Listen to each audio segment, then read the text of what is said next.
In December 2019, reports of pneumonia cases of unknown causes led to the discovery of a new type of coronavirus in Wuhan, China, which rapidly spread all over the world, the COVID-19 pandemic. To the present year of 2021, many nations still grapple against the onslaught of the global pandemic, and history is being written. Community quarantines and protocols were implemented in all countries, economies crashed, and life became stagnant. In the race against the spread of the virus, for the hope of the world's population, multitudes of scientific research were triggered, from which it was found that modes of transmission of the disease included contact, droplet, airborne, fomite, fecal-oral, bloodborne, mother-to-child, and animal-to-human transmission. Symptoms include fever, fatigue, difficulty in breathing, dry cough, and invasive lesions on the lungs. Moreover, it can spread to the lower respiratory tract, causing viral pneumonia and, in severe cases, even death. Of course, this information caused anxiety among the masses, and government efforts finally took place, but the damage had already been done. As of April 17, 2021, there are a total of 140,598,859 COVID-19 cases globally, of which more than 18 million are currently active, about 119 million have recovered, and 3 million cases have resulted in death. Meanwhile, in the Philippines, there are a total of 926,052 cases, of which more than 200,000 are active, more than 700,000 have recovered, and a total of 15,810 deaths. During the beginning of the pandemic, the entire Luzon region along with Mimaropa were placed under enhanced community quarantine, which was gradually loosened over time. However, as local virus transmission continued to challenge the government's capability to address the disease, the following measures have been implemented accordingly as of April 2021.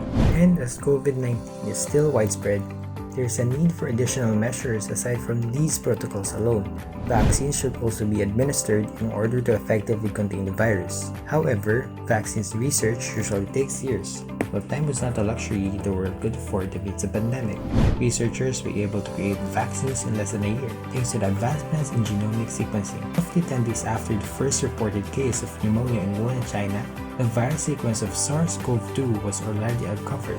This key information and global cooperation speeded up the process of creating vaccine for COVID-19.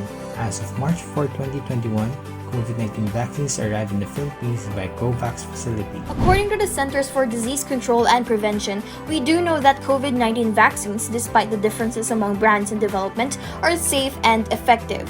Those who get them may experience some side effects such as pain around the site of injection, headaches, fever, and fatigue, but these occurrences are perfectly normal. In fact, these prove that our immune system is responding well and is building a protection against the disease.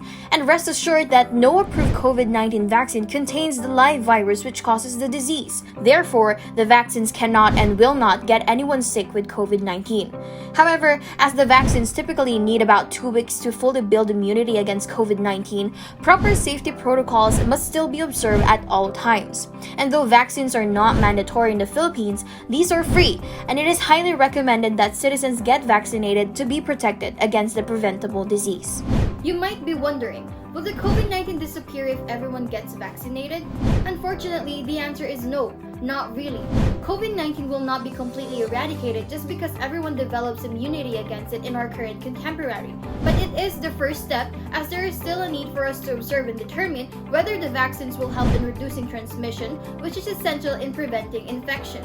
In fact, many researchers, data analysts, mathematicians, and scientists even predict that if transmission still continues among vaccinated people, then we might not be able to achieve herd immunity, even more now that the new variants have begun to emerge. This being said, even though we may not become invincible against the disease, we can become immune to it, which, in our race against the global pandemic, is critical.